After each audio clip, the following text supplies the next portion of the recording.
For the first time this season, Arsenal have been defeated, as Man United sucker punched Arsenal 3 times on the counter-attack, but from a dominant performance, the referee playing his part, and Mikel Arteta's in-game tactics. Let's break it down and discuss the 5 things that we learnt from Manchester United 3, Arsenal 1.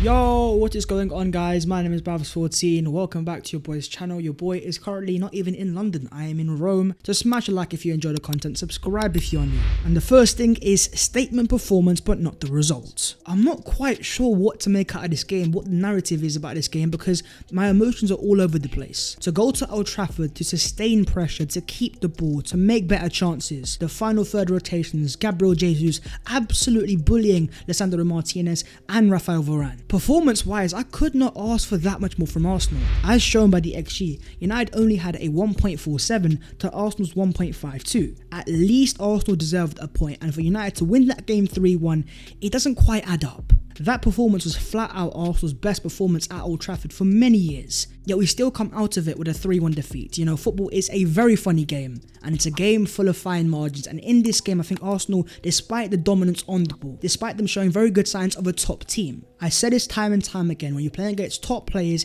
if you give them time and space, and if you're not smart in terms of game management, teams are going to capitalise. And this game, I think, if anything, showed that even if this Arsenal team has the performance there, there's still a sense of naivety. Even looking into the field till after the first 10-15 minutes, it was all Arsenal in the yellow, attack after attack, wave after wave. But as said by Mikel Arteta, in both boxes there was a big difference. They had 3 big chances, they scored 3 goals.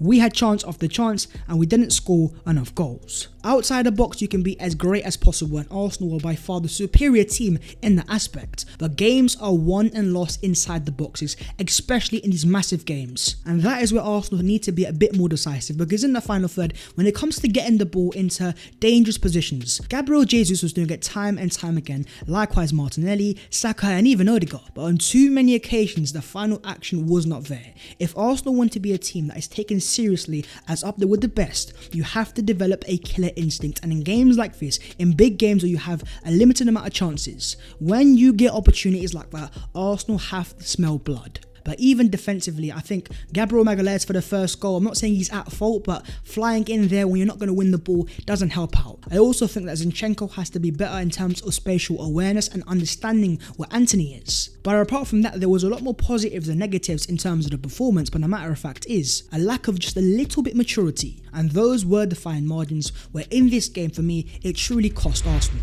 The second thing is Mikel Arteta's mistake. After the game, Arteta says we had some big periods where we were totally dominant and moments where we were in total control, dominating, creating chance after chance, but we didn't close the game. In any moment when they, Man United, have open spaces, they are going to hurt you. And that final part sums it all up, and where I believe Mikel Arteta potentially made an error. The second half, Arsenal was simply sensational from minute 45 to minute 60 when Arsenal scored the equaliser, completely and utterly asserting their dominance, playing a style of football very similar to Man City. And when Arsenal scored, it was fully deserved, but just after it, I think we got a little bit too excited. So when United scored their second goal, which was a massive sucker punch, but still a quality goal, that second goal, just like the first goal, I think has to have a bit of blame also on the central midfield. The lack of off-the-ball compactness and Sambi Lokonga's, I guess, lack of urgency to get back, it's something that he must improve on. But after conceding that second goal, I think Mikel Arteta lost a bit of composure. Throwing on Smith Rowe, Vieira and Nketiah, it was throwing the kitchen sink. But I'm not against Mikel Arteta throwing on the extra attackers. My concern here is taking off Zinchenko and Sambi Lokonga, 2 players that were helping Arsenal gain a numerical advantage in the midfield,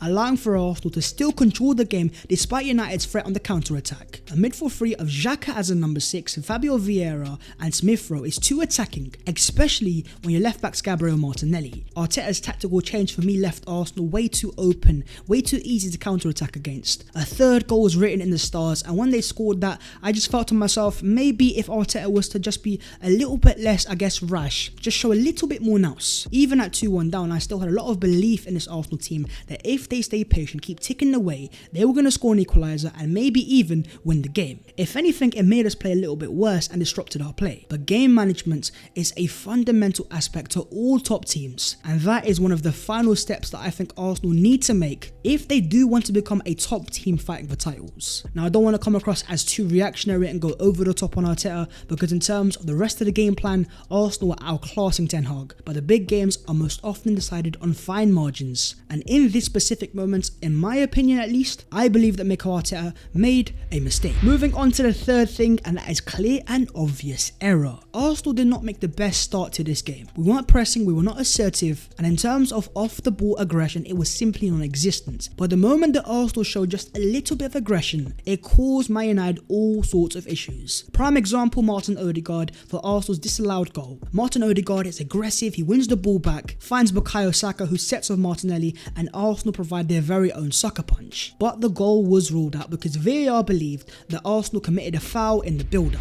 But as said by Jimmy Floyd Hasselback in the official punditry after the game, I think it's ridiculous they go back to that. It's not a foul. Even in terms of Martin Odegaard, he says, in my opinion, it was never a foul. It's a soft challenge, and for VAR to come in, it needs to be clear and obvious, and for me, it was very, very soft. That final part Martin Odegaard says is the key part, clear and obvious. To remind you guys, the whole point of having VAR is when the referee has had a clear and obvious clanger, a red card that you can't debate, a penalty that's obvious. But in the case of this foul of Odegaard and Eriksen, it is as soft as you get. Yes, there might be contact, but this is a contact sport and there's no real push there, there's no real kick there. At max, I think it's applying a little bit of pressure. As Mikel Arteta says, inconsistency. What is soft? Last week we had a foul on Aaron Ramsdale. That was soft but wasn't given. A foul on Bukayo Saka. That was soft but it's not a penalty. Then today another soft challenge and it's a foul. In the first instance, I wasn't too sure, but then when I go back to the game against Aston Villa, where for Villa's first goal, you've got Aaron Ramsdale being held, being pushed, and clearly being obstructed, yet VAR was able to check that and say there was no clear foul. If that goal was allowed to stand because it was too soft, then we have to ask, where is the consistency? Where in this game, Martin Odegaard barely touches him, barely pushes him, and a fantastic goal is ruled out when there was not a clear and obvious error, and quite clearly, VAR were trying their best to disallow this Arsenal goal. I'm not saying there is an agenda against Arsenal, but what I am saying, in my opinion, that goal should have stood, and Arsenal in that instance for me were robbed of the first goal. What happens after that, we're not quite sure of. I'm not saying Arsenal automatically go on to win the game, but scoring the first goal at Old Trafford in the first 20 minutes would have been massive. Moving on to the fourth thing, and that is Martin Odegaard just shoot. When it comes to creating chances, Martin Odegaard has world-class numbers. But if you want to be in the category of your Kevin De Bruyne's and the best attacking midfielders in world football, when they are given the opportunity, they are not scared to shoot, and that's why, as well as getting a lot of assists, they also get a lot of goals. In the case of Martin Odegaard, even though he has scored more goals this season, in this game, he was doing too much, refusing to shoot, trying to dribble or to make an extra pass, and it's mainly that one in the second half, where Gabriel Jesus absolutely bullies Lisandro Martinez. He cuts it back, it's a clear chance, you've just got to score that, and Martin Odegaard completely scuffs it. And the prime example of a player that actually wants to shoot is Fabio Vieira, coming on the 75th minute, who was very impressive off the bench, completing 2 out of 2 dribbles, winning 2 out of 2 ground duels, and even though he was only on the pitch for a matter of 15 minutes, he was able to register more shots on goal than Martin Odegaard. I'm not saying that he starts over Odegaard in the next game, but what I am saying now, Fabio Vieira is a serious talent, and Martin Odegaard is going to have quite the battle. Fifth and finally, you live and you learn. On every occasion where Arsenal Football Club lose a game of football, it's very easy to go over the top,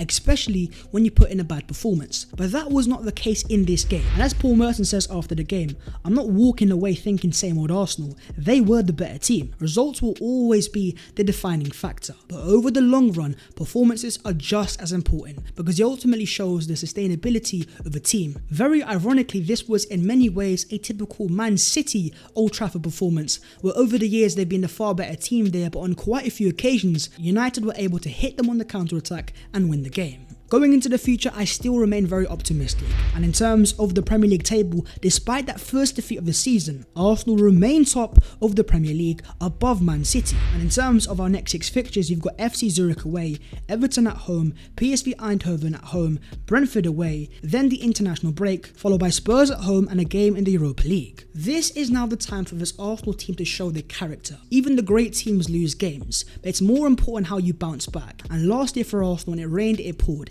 Every time that Arsenal would lose a game, we'd then go on to lose the next 2 or 3. In this occasion, Arsenal have a game at home against Everton, which is very winnable and the prime opportunity to reset, bounce back, and then we go again. But how are you feeling right now in terms of the game, the result, the performance? Talk to me about that down below in the comments. But that's the video there and there, so hopefully you guys have enjoyed, and if you have, don't forget to smash a like and subscribe if you are new. If you want to follow your boy in all of the social medias, then the links are down below in the description. But that was today's episode of the 5 things we learnt. Not ideal in terms of results, but the performance still for me leaves a lot of optimism going into the future. Let's bounce back and we move again. Anyways, I'll see you next time. Take care of yourselves and love it.